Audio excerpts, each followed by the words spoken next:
Australian Test cricket.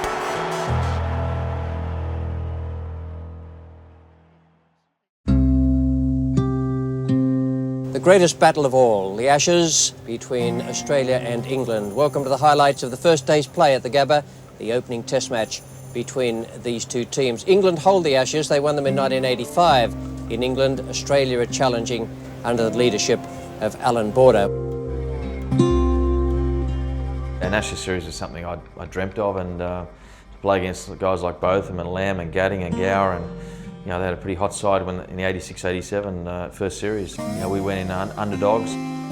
They have one of the most inexperienced attacks Australia's ever put in the field, with Reid, Matthews and Hughes numbering fewer than 13 Test matches between them. So they were you know, challenging times, and yeah, we didn't know how to win the big moments in games. I remember the first Test match, I think Chris Matthews playing in his first Test, dropped David Garrett, and that was a big moment in the Test. Edged and dropped.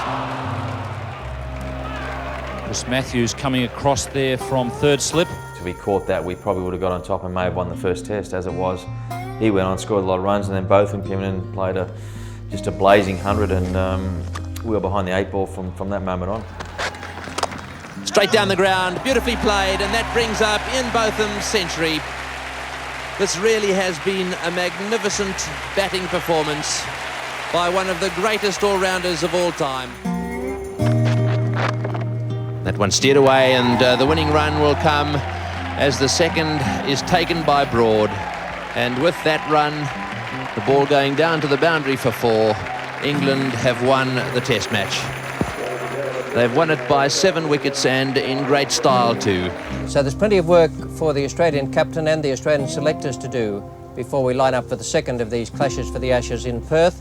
The selectors will have to look very long and hard at the type of attack they need for the Perth pitch, have to decide if they need to make a change or two, and the skipper will have to lift his men after this first loss. First day of the second Test match, Australia and England at the WACA ground.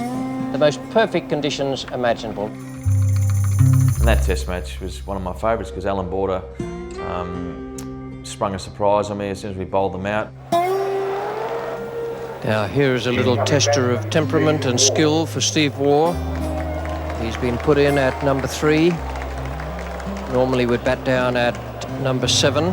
When he said, you're a night watchman. And there was only about an hour, 40 minutes to go, I think, in the day, and I can't recall who got out with us, Jeff Marsh or David Boone, but I batted 3, I think, in that Test match and got a 70. He certainly got onto that one. He might have miscued the first 2 he played down there. That one's gone a long, long way over the boundary board. Freitas, the fielder.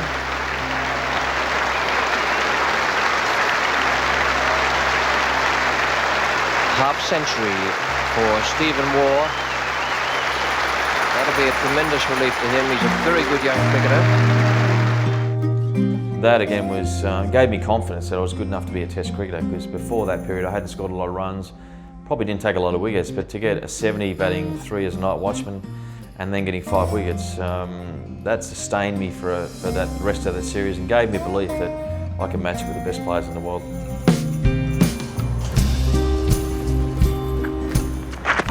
And that's close. Yes, umpire French has a good look. And edge straight to Tim Zura. Well, he won't be there. Stephen Waugh, another wicket. Lawson. Caught. Waugh has his 5th wicket for the first time in Test cricket, and that's a very good performance. It's quite true that England were having a dash for runs, so they could get Australia back in, but that young man has done extremely well. But Gatting has decided that that is it. As far as this match is concerned, Australia have got out of it with a draw, 4 for 197.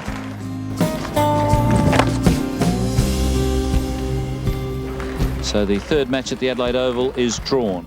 Well, nothing really hanging to the match out there. England just treated it as match practice and made certain they didn't lose too many wickets. It was a good thing psychologically for the Australians. We had opportunities to win that series. We probably were inexperienced and a few key moments cost us during that test series.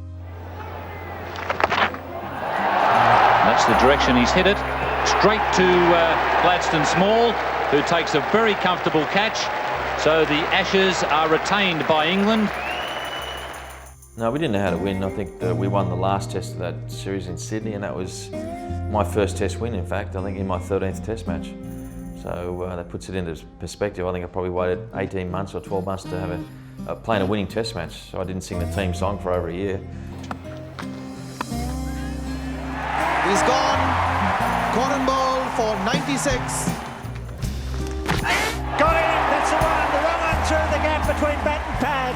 As Max Walker said, that's the one they were after. Close, got to be close. That one, yes, he's got it. That's out.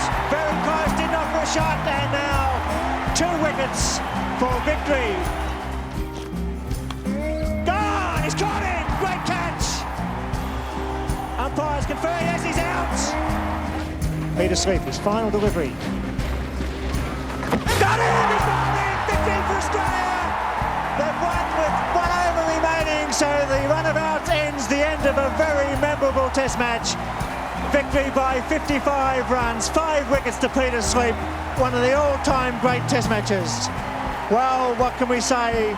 But that's one of the most exciting finishes you'll ever see. That's it from the SCG. England win the series 2-1. Player of the series is Chris Broad with 3 centuries. What a wonderful test match. Looking back, it was a good learning experience, and we played against some great players. And that was the last Ashes series I lost, the first and last.